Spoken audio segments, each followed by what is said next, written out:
Good morning and welcome to KidNuz. I'm Kim. Today is Friday, August 29th, 2025. The start of the long Labor Day holiday, often called the unofficial end of summer.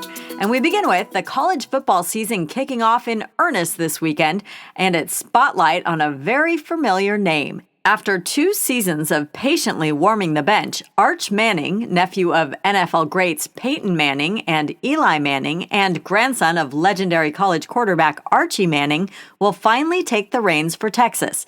His first matchup won't be easy. It's none other than Ohio State. But as he told the Associated Press, "I'm excited. This is what I've been waiting for. I spent 2 years not playing, so might as well go have fun, right?" In Colorado, another bench warmer is also getting a chance to shine.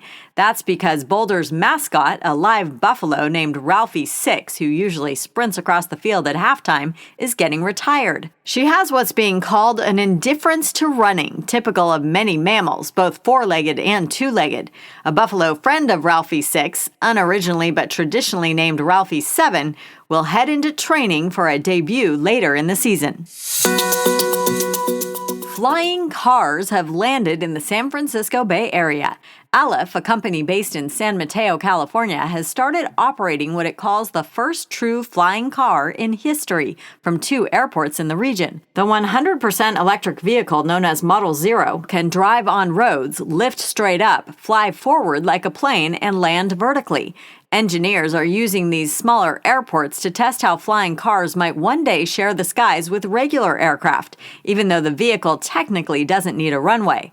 The road-legal car currently has a hefty price tag of about $300,000, though the company expects the price to eventually match that of a compact car. It's a shark that looks more like a popsicle than a predator. Scientists on a fishing trip off the coast of Costa Rica caught more than they bargained for when they reeled in a nurse shark glowing like a creamsicle. The discovery, published in the Marine Biodiversity Journal, is apparently a first of its kind in the Caribbean's shark world. The shark's rare orange color comes from 2 genetic traits, xanthism and albinism, that wipe out darker pigments and also leave the shark with completely white eyes. Even without camouflage, the shark has already grown into a full-grown adult, proof that it's doing just fine in the wild. Chicken nuggets may soon be on the chopping block in the Big Apple. Starting next summer, new rules across New York City agencies will ban breaded and deep-fried foods like chicken nuggets and mozzarella sticks from school lunches, hospitals, and senior centers. New York City public schools alone feed over 1 million students each year.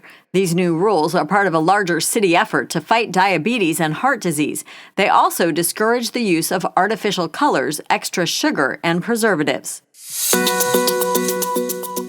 Robots that look like bunnies are helping scientists catch giant snakes. Officials in the Florida Everglades have released 120 robot rabbits that move, give off heat, and even smell like their real-life counterparts to lure dangerous predators out of hiding. The $4,000 solar-powered bunnies are placed in small pens with cameras, so when a python slithers close, researchers get a signal and can safely remove the snake. Burmese pythons, which aren't native to Florida, have wiped out about 95% of small mammals and birds in parts of the Everglades. Still to come, the river that went from too gross to jump on in. But first, today's KidNuz quiz. What unusual color was the nurse shark discovered off Costa Rica?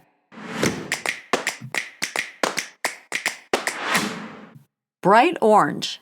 Why is Colorado's live buffalo mascot getting retired? She doesn't like to run.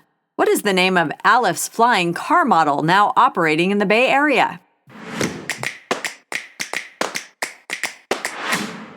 Model Zero.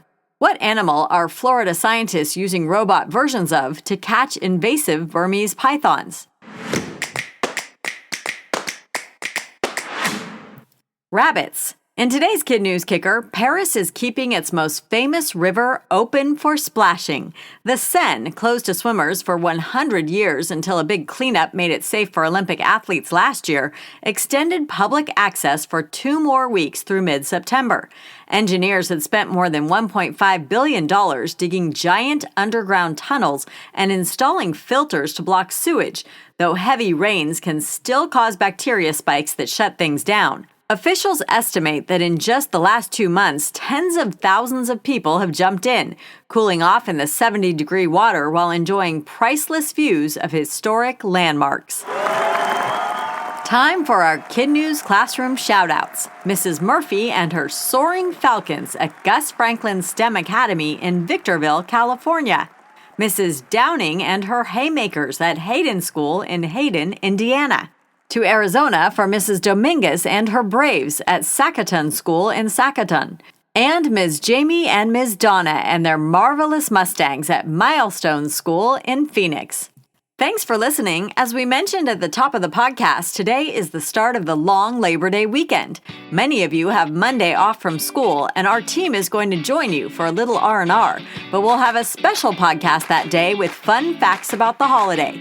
Be safe, and we'll see you back here for another new episode of Kid News on Tuesday morning.